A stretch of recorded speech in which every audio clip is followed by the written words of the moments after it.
Welcome to എഡെക്സി learning. അപ്പോൾ നമ്മുടെ ക്യാറ്റിന്റെ notification വന്നു, നമ്മൾ ആപ്ലിക്കേഷൻ ഫോം എന്ത് ചെയ്തിട്ടുണ്ട്, ഓപ്പൺ ആയിട്ടുണ്ട്. അപ്പോൾ എല്ലാവർക്കും ഒരു ഡൗട്ട് ഉണ്ടായിരിക്കും, ഇത് എങ്ങനെ ഫില്ല് ചെയ്യണം, അല്ലെങ്കിൽ എന്തൊക്കെ കാര്യങ്ങൾ നമ്മൾ ഇതിലോട്ട് അപ്ലോഡ് ചെയ്യണം, അല്ലെങ്കിൽ നമ്മൾ എന്തൊക്കെ കാര്യങ്ങളാണ് നമ്മളെ കുറിച്ചുള്ള കാര്യങ്ങൾ എന്തൊക്കെ ഇതിലോട്ട് ഫില്ല് ചെയ്യണം എന്നുള്ളതിനെ കുറിച്ചൊക്കെ ഒരു ഡൗട്ട് ഉണ്ടാവും. അപ്പോൾ നമുക്ക് നോക്കാം ഇതിനെക്കുറിച്ച് എന്തൊക്കെയാണ് നമ്മുടെ ക്യാറ്റിന്റെ ആപ്ലിക്കേഷൻ ഫോമിൽ പറഞ്ഞിട്ടുള്ള കാര്യങ്ങൾ എന്ന്. ഓക്കെ, അപ്പോൾ സ്റ്റാർട്ട് ചെയ്യുന്നതിന് മുമ്പ് നമുക്ക് ഇതിന്റെ ഒരു ടൈം ലൈന് ഞാൻ ഓൾറെഡി എന്ത് ചെയ്തിട്ടുണ്ട്, ഒരു വീഡിയോ ആയിട്ട് തന്നെ ചെയ്തിട്ടുണ്ട്, ക്യാറ്റ് നോട്ടിഫിക്കേഷൻ എന്ന് പറഞ്ഞിട്ട്. അപ്പോൾ അത് ചെക്ക് ചെയ്ത് നോക്കിയാൽ നിങ്ങൾക്ക് എന്ത് ചെയ്യാൻ പറ്റും, എന്നൊക്കെയാണ് ഇതിന്റെ ടൈം ലൈന് വരുന്നത് കൃത്യമായിട്ട് മെൻഷൻ ചെയ്തിട്ടുണ്ട്. ഓക്കെ, ഇനി ഓൾറെഡി ചെയ്ത കാര്യം തന്നെയാണ്, അല്ലെങ്കിൽ നമ്മൾ പറഞ്ഞ കാര്യം തന്നെയാണ് ഇതിന്റെ ഇമ്പോർട്ടന്റ് ഡേറ്റ്സ്. പക്ഷെ ഞാൻ ഒന്നുകൂടി എന്ത് ചെയ്യാണ്, മെൻഷൻ ചെയ്ത് പോവാം. നമ്മളുടെ ലാസ്റ്റ് ഡേറ്റ്, രജിസ്ട്രേഷന്റെ ലാസ്റ്റ് ഡേറ്റ് എന്ന് പറയുന്നത് 13th സെപ്റ്റംബറിലാണ്. അതുപോലെ തന്നെ നമ്മുടെ അഡ്മിറ്റ് കാർഡ് വരുന്നത് 5th നവംബറിനായിരിക്കും. എക്സാമിന്റെ ടൈം എന്ന് പറയുന്നത് 30 നവംബർ 2025 ഓക്കെ, ഇനി ഇതിലൊരു കാര്യം കൂടി അഡീഷണൽ ആയിട്ട് എനിക്ക് പറയണമെന്ന് പറഞ്ഞാൽ, ഇത് നമ്മുടെ രജിസ്ട്രേഷന്റെ ലാസ്റ്റ് ഡേറ്റിലെ ടൈമും അതുപോലെ നമുക്ക് എന്നാണോ അഡ്മിറ്റ് കാർഡ് വരും, നമുക്കറിയാം 5th നവംബറിന് അഡ്മിറ്റ് കാർഡ് വരും. ആ അഡ്മിറ്റ് കാർഡ് ഡൗൺലോഡ് ചെയ്യാനുള്ള ഡെഡ്ലൈൻ ടൈം എന്ന് പറയുന്നത് 5 PM ആണ്. അപ്പൊ ഇതിന് മുമ്പായിട്ട് നമ്മൾ എന്ത് ചെയ്തിരിക്കണം, നമ്മുടെ അഡ്മിറ്റ് കാർഡ് ഡൗൺലോഡ് ചെയ്തിരിക്കണം ആ പെർട്ടിക്കുലർ ഡേറ്റിൽ. അതുപോലെ തന്നെ നമ്മുടെ രജിസ്ട്രേഷൻ എന്ത് ചെയ്തിരിക്കണം, 5 PM മുമ്പ് നമ്മൾ കംപ്ലീറ്റ് ചെയ്തിരിക്കണം. ഓക്കെ, ഇനി ആപ്ലിക്കേഷൻ ഫീനെ കുറിച്ച് നമ്മൾ ഡിസ്കസ് ചെയ്തതാണ്. SC ST അതുപോലെ PWD കാറ്റഗറിക്ക് വരുന്നത് 1300, ജനറൽ കാറ്റഗറി ബാക്കി വരുന്ന എല്ലാ കാറ്റഗറിക്കും വരുന്നത് 2600. അതായത് ജനറൽ കാറ്റഗറിന്റെ ഹാഫ് ആണ് ആയിരിക്കും വരുന്നത് SC ST PW കാറ്റഗറികൾ. ഇനി നമ്മൾ എന്തൊക്കെ നമുക്ക് ആവശ്യമായിട്ടുണ്ട്, ഒരു രജിസ്ട്രേഷൻ ചെയ്യണമെന്നുണ്ടെങ്കിൽ നമുക്ക് ആദ്യം എന്തൊക്കെ ആവശ്യമായിട്ടുള്ള കാര്യങ്ങൾ ഉണ്ടെന്ന് ചെക്ക് ചെയ്ത് നോക്കാം. മൊബൈൽ നമ്പർ ഉണ്ടായിരിക്കണം, അതുപോലെ മെയിൽ ID ഉണ്ടായിരിക്കണം, നമ്മുടെ അക്കാഡമിക് സർട്ടിഫിക്കറ്റ്സ് ഉണ്ടായിരിക്കണം, പാസ്പോർട്ട് സൈസ് ഫോട്ടോ ഉണ്ടായിരിക്കണം, സ്കാനഡ് കോപ്പി ഓഫ് സിഗ്നേച്ചർ, നിങ്ങൾ സിഗ്നേച്ചറിന്റെ ഒരു സ്കാൻ ചെയ്തിട്ടുള്ള ഒരു കോപ്പി ഉണ്ടായിരിക്കണം. അതുപോലെ തന്നെ നിങ്ങളെ കാറ്റഗറി ഏതാണോ, EWS ആണോ, അതോ OBC NCL ആണോ, അതോ SC ST PWS ആണോ, ഏതാണോ നിങ്ങളുടെ കാറ്റഗറി, ആ കാറ്റഗറിന്റെ സർട്ടിഫിക്കറ്റും ഉണ്ടായിരിക്കണം. ഓക്കെ, ഇനി നമുക്ക് ക്യാറ്റ് എവിടെ രജിസ്റ്റർ ചെയ്യാം, അല്ലെങ്കിൽ എവിടെയാണ് നമ്മൾ രജിസ്റ്റർ ചെയ്യേണ്ടത് എന്നുള്ളത്. അതിന്റെ ഒഫീഷ്യൽ വെബ്സൈറ്റ് എന്ന് പറയുന്നത് IIM കാലിക്കറ്റിന്റെ സൈറ്റിലാണുള്ളത്. സൈറ്റ് ഞാൻ എന്ത് ചെയ്യാം, ഡിസ്ക്രിപ്ഷനിൽ മെൻഷൻ ചെയ്തിടാം. അതിൽ ക്ലിക്ക് ചെയ്താൽ നിങ്ങൾക്ക് എന്ത് ചെയ്യാൻ പറ്റും, രജിസ്റ്റർ ചെയ്യാനും പറ്റും. ഓക്കെ, ഇനി നമ്മൾ ചെയ്യേണ്ട ഫസ്റ്റ് 2 സ്റ്റെപ്പുകൾ ഉണ്ട്. ഫസ്റ്റ് എന്ന് പറയുന്നത് നമ്മൾ ആദ്യം വെബ്സൈറ്റ്, ഓൺലൈൻ വെബ്സൈറ്റിൽ കയറിയിട്ട്, ഒഫീഷ്യൽ വെബ്സൈറ്റിൽ കയറിയിട്ട് ആദ്യം രജിസ്ട്രേഷൻ ചെയ്യണം. ആ രജിസ്ട്രേഷന് ശേഷം നമ്മൾ എന്ത് ചെയ്യണം, കാൻഡിഡേറ്റ് ലോഗിൻ ചെയ്യണം. അതായത് ഞാനിവിടെ ഒരു സ്ക്രീൻഷോട്ട് അറ്റാച്ച് ചെയ്തിട്ടുണ്ട്, ഇതാ ന്യൂ കാൻഡിഡേറ്റ് രജിസ്ട്രേഷൻ. അതിൽ നമ്മൾ എന്ത് ചെയ്യണം, നമ്മുടെ മെയിൽ IDയും അതുപോലെ ഫോൺ നമ്പറും എല്ലാം ചെയ്തിട്ട് നമ്മൾ ആദ്യം രജിസ്റ്റർ ചെയ്യണം. അതിനുശേഷം എന്ത് ചെയ്യണം, നമ്മൾ രജിസ്റ്റർ കാൻഡിഡേറ്റ് ലോഗിനിൽ കയറി ലോഗിൻ ചെയ്തിട്ട് ബാക്കി ഡീറ്റെയിൽസ് നമ്മൾ അപ്ലൈ ചെയ്യണം. ഓക്കെ, ഇനി രജിസ്ട്രേഷൻ ചെയ്യുന്ന സമയത്ത് നമുക്ക് എന്തൊക്കെ കാര്യങ്ങൾ അപ്ലൈ ചെയ്തിരിക്കണം അല്ലെ ആഡ് ചെയ്തിരിക്കണം എന്ന് നോക്കാം. ഒന്നെന്ന് പറയുന്നത് നെയിം, നമ്മുടെ നെയിം, പിന്നെ നമ്മുടെ ഡേറ്റ് ഓഫ് ബർത്ത്, അതുപോലെ ഇമെയിൽ ID ഉണ്ടായിരിക്കണം, ഫോൺ നമ്പർ, നമ്മുടെ കൺട്രി ഏതാണ് മെൻഷൻ ചെയ്തിരിക്കണം. ഇനി ഇവിടെ നമുക്ക് OTP വെരിഫിക്കേഷൻ ഉണ്ട്. OTP വെരിഫിക്കേഷൻ 2 രീതിയിലുണ്ട്.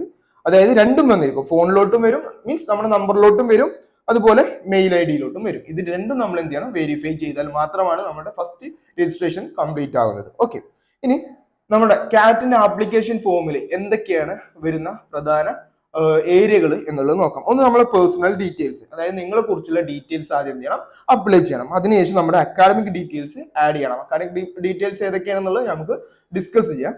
ഓക്കെ, പിന്നെ വർക്ക് എക്സ്പീരിയൻസ് ഉണ്ടെങ്കിൽ നമുക്ക് എന്ത് ചെയ്യാം, ആഡ് ചെയ്യാം. അതുപോലെ പ്രോഗ്രാംസ്, നമുക്ക് ഏതൊക്കെ പ്രോഗ്രാംസ്, ഞാൻ ഇപ്പോൾ ആപ്ലിക്കേഷൻ ചെയ്തു IIMൽ പോയിട്ട് ഞാൻ ഏത് പ്രോഗ്രാം പഠിക്കണം എന്നുള്ളത് നിങ്ങൾക്ക് എന്ത് ചെയ്യാം, ഇപ്പോൾ തന്നെ എന്ത് ചെയ്യാം, സെലക്ട് ചെയ്യാം. അതുപോലെ നിങ്ങളുടെ എക്സാം സിറ്റീസ് എവിടെ ആയിരിക്കണം, ടെസ്റ്റ് സിറ്റി എവിടെ ആയിരിക്കണം നിങ്ങൾക്ക് എന്ത് ചെയ്യാൻ പറ്റും, അതും ഈ ഒരു ലൈനിൽ തന്നെ നിങ്ങൾക്ക് എന്ത് ചെയ്യാൻ അപ്ലൈ ചെയ്ത് പോകാൻ പറ്റും. ഇനി ഇതിന്റെ പേയ്മെന്റ് മെത്തേഡ് എങ്ങനെയായിരിക്കും എന്നുള്ളത് നമുക്ക് ഡിസ്കസ് ചെയ്ത് പോകാം. പേയ്മെന്റ് എത്രയാണ് നമ്മൾ ഓൾറെഡി പറഞ്ഞിട്ടുണ്ട്.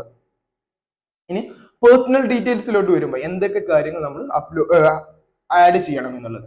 ഒന്ന് ഞാൻ പറഞ്ഞു, നിങ്ങളുടെ പേര്, നമ്മുടെ ഫസ്റ്റ് പേര്, മിഡിൽ നെയിം, അതുപോലെ എൻഡ് നെയിം, ഫസ്റ്റ് അതുപോലെ മിഡിൽ, ലാസ്റ്റ് നെയിം, ഇത് നമ്മൾ എന്ത് ചെയ്തിരിക്കണം, അപ്ലൈ ചെയ്തിരിക്കണം. ഓക്കെ, അതിനുശേഷം ഫാദർ ഓർ ഗാർഡിയൻ നെയിം ഉണ്ട്. അതുപോലെ തന്നെ എന്താണ്, നമ്മുടെ മദർ ഓർ ഗാർഡിയൻ നെയിം നമ്മൾ ഫില്ല് ചെയ്യണം. ഇനി സ്പൗസ് ഉള്ളവർക്ക് സ്പൗസിന്റെ നെയിം ആഡ് ചെയ്യാം, ഇല്ലെങ്കിൽ എന്താണ് ഓപ്ഷണൽ ആണ്, ക്യാൻസൽ ചെയ്ത് കളയാം. പിന്നെ നിങ്ങളുടെ ജെൻഡർ ഏതാണോ, അതുപോലെ നിങ്ങളുടെ നാഷണാലിറ്റി, നിങ്ങളുടെ കാറ്റഗറി നമ്മൾ ഓൾറെഡി പറഞ്ഞില്ലേ, ഏതാണ്, OBC ഉണ്ട്, അതുപോലെ SC ST PWD അല്ലെങ്കിൽ EWS, ഇങ്ങനെയുള്ള കാറ്റഗറി ഏതാണോ ആ കാറ്റഗറി നമ്മളവിടെ മെൻഷൻ ചെയ്യണം. അതിന്റെ സർട്ടിഫിക്കറ്റ് നമ്മൾ എന്ത് ചെയ്യണം, അറ്റാച്ചും ചെയ്തിരിക്കണം. ഓക്കെ, ഇനി കമ്മ്യൂണിക്കേഷൻ അഡ്രസ്സ്, നിങ്ങളുടെ അഡ്രസ്സ് ഏതാണോ അത് നമ്മൾ എന്ത് ചെയ്യുക, ആഡ് ചെയ്ത് കൊടുക്കുക. പിന്നെ ആൾട്ടർനേറ്റീവ് മെയിൽ ഐ ഡി, എന്തെങ്കിലും ആവശ്യങ്ങൾ ഉണ്ടെന്നുണ്ടെങ്കിൽ എന്തെങ്കിലും കേസുകളിൽ നമുക്ക് alternative mail I D use ചെയ്യാം. അതുകൊണ്ടാണ് അത് ഓപ്ഷണൽ ആയിട്ടുള്ളത്. നിങ്ങൾക്ക് ഉണ്ടെന്നുണ്ടെങ്കിൽ ആഡ് ചെയ്യാം. ഇനി emergency contact number and relation with the candidates. അതായത് കാറ്റ് എക്സാമിന് പോകുന്ന സമയത്ത് നമുക്ക് എന്തെങ്കിലും എമർജൻസി സിറ്റുവേഷൻ വന്നു കഴിഞ്ഞാൽ കോൺടാക്ട് ചെയ്യാൻ ഒരു നമ്പർ, ആ നമ്പർ ഇപ്പോൾ നിങ്ങളുടെ ഫാദറിന്റെ ആണെങ്കിൽ റിലേഷൻഷിപ്പ് ഫാദർ, ഇനി ബ്രദർ ആണെന്നുണ്ടെങ്കിൽ ബ്രദർ, ഇനി നിങ്ങളുടെ ഹസ്ബൻഡ് ഓർ വൈഫ്, ഹസ്ബൻഡ് ആയിരിക്കാം അല്ലെങ്കിൽ മറ്റാരെങ്കിലും ആയിരിക്കാം എന്നുണ്ടെങ്കിൽ അവരുടെ ആ ഒരു റിലേഷൻ നിങ്ങൾ മെൻഷൻ ചെയ്യാം. ഓക്കെ. ഇനി കാറ്റഗറിയുടെ കേസിലോട്ട് വരുമ്പോൾ നമ്മൾ ഈ സർട്ടിഫിക്കറ്റ് ഉണ്ടാകുമ്പോൾ ഒരു കാര്യം ശ്രദ്ധിക്കണം, നമ്മൾ എന്തിനാണ് യൂസ് ചെയ്യുന്നത്, സെൻട്രൽ പർപ്പസിനാണെന്നുണ്ടെങ്കിൽ അതിൻ്റെതായിട്ടുള്ള രീതികൾ നമ്മൾ എന്ത് ചെയ്യണം, എഡ്യൂക്കേഷണൽ പർപ്പസ് ആണെന്നുണ്ടെങ്കിൽ അതിൻ്റെതായിട്ടുള്ള രീതിയിൽ നമ്മൾ എന്ത് ചെയ്യണം, ഫോം ഫില്ല് ചെയ്ത് ഉണ്ടായിരിക്കണം. ഇംഗ്ലീഷ് ഒരു ഹിന്ദിയാണ് ഫോം, നമ്മളുടെ സർട്ടിഫിക്കറ്റിന്റെ ഫോർമാറ്റ് ലാംഗ്വേജ് എന്ന് പറയുന്നത്. ഓക്കെ. ഇനി നമ്മൾ എന്തൊക്കെ അപ്ലോഡ് ചെയ്യണം, നമ്മളിപ്പോൾ പേഴ്സണൽ അല്ലെങ്കിൽ എന്തൊക്കെയാണ് നമ്മൾ പേഴ്സണൽ ഡീറ്റെയിൽസിൽ വരേണ്ടത് എന്നുള്ള കാര്യങ്ങൾ നമ്മൾ മെൻഷൻ ചെയ്തു. ഇനി നമ്മൾ എന്തൊക്കെ അപ്ലോഡ് ചെയ്യണം എന്ന് നോക്കാം. നമ്മുടെ ഫോട്ടോ ഞാൻ ഓൾറെഡി പറഞ്ഞിട്ടുണ്ടായിരുന്നു, നമുക്ക് എന്തുണ്ടായിരിക്കണം, ഒരു പാസ്പോർട്ട് സൈസ് ഫോട്ടോ ഉണ്ടായിരിക്കണം. അതിനെ കുറിച്ചുള്ള കുറച്ച് മെൻഷൻ ആയിട്ടുള്ള ക്രൈറ്റീരിയാസുകൾ ഉണ്ട്. ഒന്ന്, വൈറ്റ് ബാക്ക്ഗ്രൗണ്ട് ആയിരിക്കണം, ഫുൾ ഫേസ് ഉണ്ടായിരിക്കണം, ഫ്രണ്ട് വ്യൂ ആയിരിക്കണം, ഐസ് ഓപ്പൺ ആയിരിക്കണം. ഇതൊക്കെ ഇതിന്റെ ഒരു ക്രൈറ്റീരിയ ആണ്. മാത്രമല്ല ഏറ്റവും ലേറ്റസ്റ്റ് ആയിട്ടുള്ള ഫോട്ടോ ആയിരിക്കണം. അതായത് 6 മന്തിന് ശേഷം എടുത്ത ഫോട്ടോകൾ എന്നല്ല അപ്ലോഡ് ചെയ്യാൻ പോസിബിൾ അല്ല. അപ്പോൾ ഏറ്റവും ലേറ്റസ്റ്റ് ആയിട്ടുള്ള ഫോട്ടോ ഉണ്ടെന്നുണ്ടെങ്കിൽ അത് തന്നെ അപ്ലോഡ് ചെയ്യുക. അതിന്റെ കേസിൽ അതേ ഫോട്ടോ, നിങ്ങളിപ്പോൾ ആപ്ലിക്കേഷൻ ഫോമിൽ ഏത് ഫോട്ടോ ആണോ അറ്റാച്ച് ചെയ്യുന്നത് അതേ ഫോട്ടോ തന്നെ എന്ത് ചെയ്യുക, നിങ്ങളുടെ അഡ്മിറ്റ് കാർഡിലും നിങ്ങൾ അറ്റാച്ച് ചെയ്യാം. ഓക്കെ. ഇനി ഫയൽ ഫോർമാറ്റ് എന്ന് പറയുന്നത് 2 ഫോർമാറ്റിൽ നമുക്ക് എന്ത് ചെയ്യാം, അപ്ലോഡ് ചെയ്യാം. ഒന്ന് JPEG അല്ലെങ്കിൽ JPG ഫോർമാറ്റിലായിരിക്കും നമുക്ക് അപ്ലോഡ് ചെയ്യാൻ പറ്റുന്നത്. ഇതിന്റെ ഡയമെൻഷനും പറയുന്നുണ്ട്. 1200 into 1200 പിക്സലിലാണ് നമുക്ക് ഇതിന്റെ ഡയമെൻഷൻ വരുന്നത്. ഇനി സിഗ്നേച്ചറുടെ കേസിലാണെന്നുണ്ടെങ്കിൽ ഞാൻ ഓൾറെഡി പറഞ്ഞിട്ടുണ്ട്, ഒരു സ്കാനഡ് കോപ്പി ആയിരിക്കും നമ്മൾ സിഗ്നേച്ചർ എന്ന് പറയുന്നത്. അപ്പോൾ നിങ്ങൾ എന്ത് ചെയ്യുക, ഈ സിഗ്നേച്ചർ എന്ത് ചെയ്യുക, സ്കാൻ ചെയ്തിട്ടുള്ള കോപ്പിയിലോട്ട് മാറ്റാം. അതിന്റെ ഡയമെൻഷൻ പറയുന്നുണ്ട് 80mm into 35mm ആണ്. ഇനി അതിന്റെ സൈസ്, ഏതിന്റെ, സിഗ്നേച്ചറിന്റെ സൈസ് പറയുന്നത്, സിഗ്നേച്ചറിന്റെ സൈസ് എത്രയാണ്, 80 KB ആണ്. ഇനി ഇത് അപ്ലോഡ് ചെയ്യണം. ഏതൊക്കെ അപ്ലോഡ് ചെയ്യണം, നമ്മുടെ NC, OBC, ST, SC, EWS certificate നമ്മൾ അപ്ലോഡ് ചെയ്യേണ്ടത് എങ്ങനെയാണ്, സ്കാൻഡ് കോപ്പി ആയിട്ട് നമ്മൾ സ്കാൻ ചെയ്തിട്ട് വേണം കയറ്റണം. ഫോണിലല്ല, പ്രോപ്പർ ആയിട്ടുള്ള സ്കാനിങ് മെത്തേഡ് തന്നെ യൂസ് ചെയ്യാം. ഓക്കെ. ഇനി അടുത്തത് എന്തൊക്കെ നമ്മൾ അപ്ലോഡ് ചെയ്തിരിക്കണം നോക്കാം. നമ്മുടെ 10th സർട്ടിഫിക്കറ്റ്, അതുപോലെ +2 സർട്ടിഫിക്കറ്റ്, അതിന്റെ മാർക്കുകൾ അപ്ലോഡ് ചെയ്യുക. അപ്പൊ മാർക്ക് ചെയ്യുന്ന സമയത്ത് നമുക്ക് എന്താണ് പെർസെന്റേജിലൊക്കെ കാൽക്കുലേറ്റ് ചെയ്യണം. അപ്പൊ പെർസെന്റേജ് ആഡ് ചെയ്യേണ്ട സമയത്ത് നമ്മൾ എപ്പോഴും 2 ഡെസിമൽസ് യൂസ് ചെയ്യാം. എക്സാമ്പിൾ, എനിക്ക് ഇപ്പൊ 10th ഒരു 92.834 എന്ന് പറയുന്നതാണ് എന്റെ പെർസെന്റേജ് എങ്കിൽ ഞാൻ ആഡ് ചെയ്യേണ്ടത് 92.83 എന്നായിരിക്കണം. ഓക്കെ. കാരണം എന്താണ്, ഇത് 5 ബിലോ ആണ്.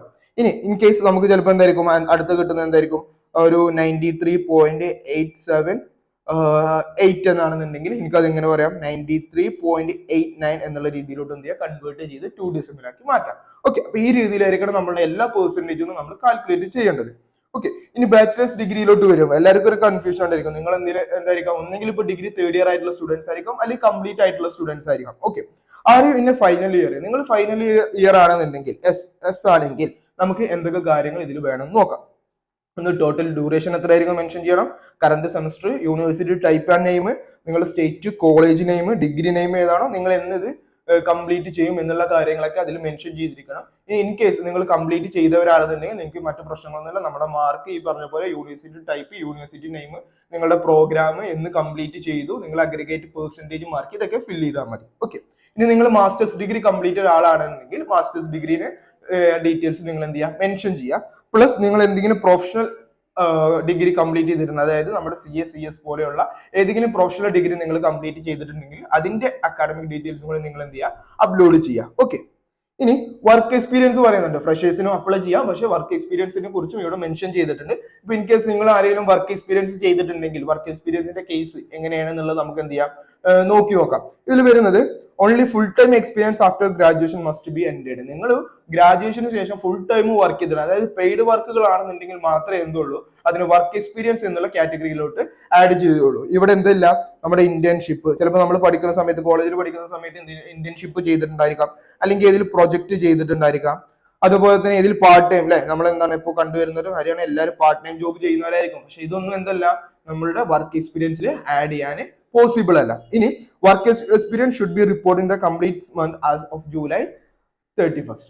അപ്പൊ ജൂലൈ എൻഡ് വരെയുള്ള ആ ഒരു ടൈം പീരീഡ്, ഇപ്പോൾ 2025 ജൂലൈ വരെയുള്ള വർക്ക് എക്സ്പീരിയൻസ് ആണ് നിങ്ങൾ ആഡ് ചെയ്യേണ്ടത്. സപ്പോസ് നിങ്ങളിപ്പോൾ ഒരു വർക്കിൽ നിന്ന് ഇറങ്ങി എന്നിട്ട് നെക്സ്റ്റ് ഒരു വർക്കിൽ ചേർന്നിട്ടുണ്ടെന്നുണ്ടെങ്കിൽ നിങ്ങൾ എന്ത് ചെയ്യുക, ആ ഫസ്റ്റ് ഫേമിൽ വർക്ക് ചെയ്ത നമ്പർ ഓഫ് മന്ത്സ് പ്ലസ് നിങ്ങളിപ്പോൾ ജൂലൈ 31st ആകുമ്പോൾ ന്യൂ ഫേമിൽ എത്ര മന്ത് ഉണ്ടോ രണ്ടും കൂടി ആഡ് ചെയ്തിട്ട് എന്ത് ചെയ്യുക, നിങ്ങളുടെ എക്സ്പീരിയൻസ് മന്ത് എന്ത് ചെയ്യുക, കംപ്ലീറ്റ് ചെയ്യുക. ഇതാണ് എക്സ്പീരിയൻസിന്റെ കേസിൽ വരുന്നത്. ഇനി എക്സ്പീരിയൻസ് ഇല്ലെങ്കിൽ എന്താണ് ഇവിടെ പ്രശ്നം കാര്യങ്ങളൊന്നും ഇല്ല. ഓക്കെ, ഇനി പ്രോഗ്രാമിന്റെ കേസ് ഞാനിവിടെ കുറച്ച് പ്രോഗ്രാമുകൾ മാത്രമേ ആഡ് ചെയ്തിട്ടുള്ളൂ.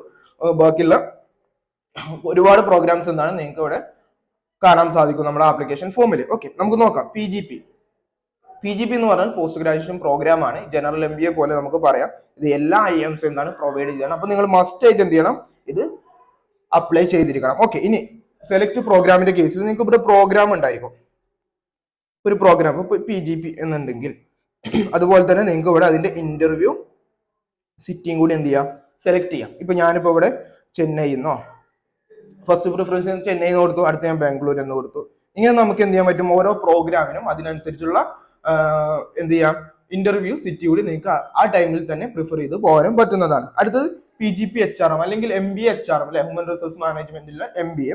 അതുപോലെ FABM നമ്മൾ അഹമ്മദാബാദ് കൊടുക്കുന്ന food and agri business management ഉണ്ട്. അതുപോലെ BA ബിസിനസ് അനാലിറ്റിക്സ്, പിന്നെ PGPF അതായത് ഫിനാൻഷ്യൽ MBA ഫിനാൻഷ്യൽ എന്നിട്ടല്ലേ, അതുപോലെ തന്നെ LSM logistic and supply chain management ഉണ്ട്. ഇനി PGP BL എന്ന് പറയുന്നത് ബിസിനസ് ലീഡേഴ്സ് ആണ്. നമ്മുടെ IIM കാലിക്കറ്റ് പ്രൊവൈഡ് ചെയ്യുന്ന ബിസിനസ് ലീഡർഷിപ്പ് ആണ്. ഇതിനെന്ന് പറയുന്നത് 4 ഇയർ എക്സ്പീരിയൻസ് പറയുന്നുണ്ട്. അപ്പൊ ഇങ്ങനെ എക്സ്പീരിയൻസ് ഉള്ളതും എക്സ്പീരിയൻസ് ഇല്ലാത്തതായിട്ടുള്ള ഒരുപാട് പ്രോഗ്രാമുകൾ നമുക്ക് എന്താണ് ഓരോ IIMന്റെയും അണ്ടറിൽ പോസിബിൾ ആണ്. അപ്പൊ ഇതെല്ലാം നോക്കിയിട്ട് നിങ്ങൾക്ക് ഏതാണോ നിങ്ങൾ സെലക്ട് ചെയ്യേണ്ട പ്രോഗ്രാം ഏതാണോ നോക്കിയിട്ട് നിങ്ങൾക്ക് ഏറ്റവും അനുയോജ്യമായിട്ട് ഇല്ല, നിങ്ങൾക്ക് ഇപ്പോൾ ഒരു കാഴ്ചപ്പാടുണ്ടോ, ഞാനിപ്പോൾ HRM പഠിക്കാം അല്ലെങ്കിൽ ഞാൻ ലോജിസ്റ്റിക് ആൻഡ് സപ്ലൈ ചെയിൻ പഠിക്കാം എന്നുള്ള നിങ്ങൾക്ക് ഏതാണോ നിങ്ങൾക്ക് ഇഷ്ടപ്പെട്ടുള്ള പ്രോഗ്രാം എന്നുള്ള അത് സെലക്ട് ചെയ്യുക. അതിന്റെ എക്സാം സിറ്റിംഗ് കൂടി നിങ്ങൾ എന്ത് ചെയ്യുക, ഇന്റർവ്യൂ സിറ്റിംഗ് കൂടി ആ സമയത്ത് തന്നെ മാർക്ക് ചെയ്ത് പോവാം.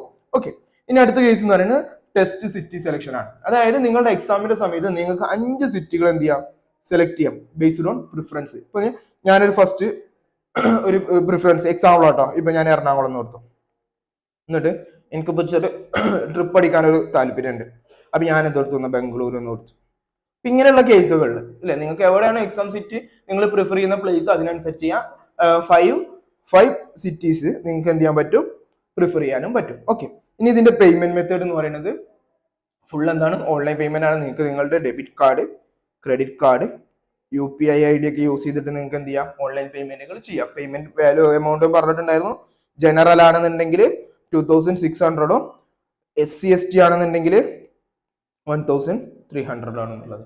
ഓക്കെ, അപ്പോൾ നമ്മൾ എന്ത് ചെയ്തു, നമ്മുടെ ആപ്ലിക്കേഷൻ ഫോമിനെ കുറിച്ച് ഡിസ്കസ് ചെയ്തു. ഇത് കംപ്ലീറ്റ് ചെയ്യുന്നത് കൂടിയിട്ട് എന്ത് ചെയ്യും, നിങ്ങൾക്ക് എന്ത് കിട്ടും, ഒരു ആപ്ലിക്കേഷൻ പേയ്മെന്റിന്റെ ട്രാൻസാക്ഷൻ നമ്പറും കാര്യങ്ങളും കിട്ടും. നിങ്ങൾക്ക് പിന്നെ സബ്മിറ്റ് ചെയ്യാൻ ഓപ്ഷൻ ഉണ്ടായിരിക്കും. അപ്പൊ ഇതൊക്കെ കഴിഞ്ഞ് സബ്മിറ്റ് ചെയ്ത് കഴിഞ്ഞു അല്ലെ, നമ്മളിപ്പോ എന്ത് ചെയ്തു, ആപ്ലിക്കേഷൻ ഫോം ഒക്കെ ഫില്ല് ചെയ്തു, കാറ്റിന് രജിസ്റ്റർ ചെയ്തിരിക്കുക.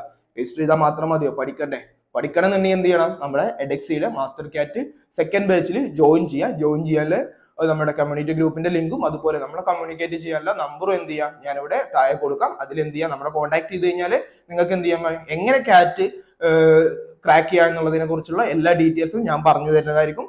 അപ്പോൾ see you later.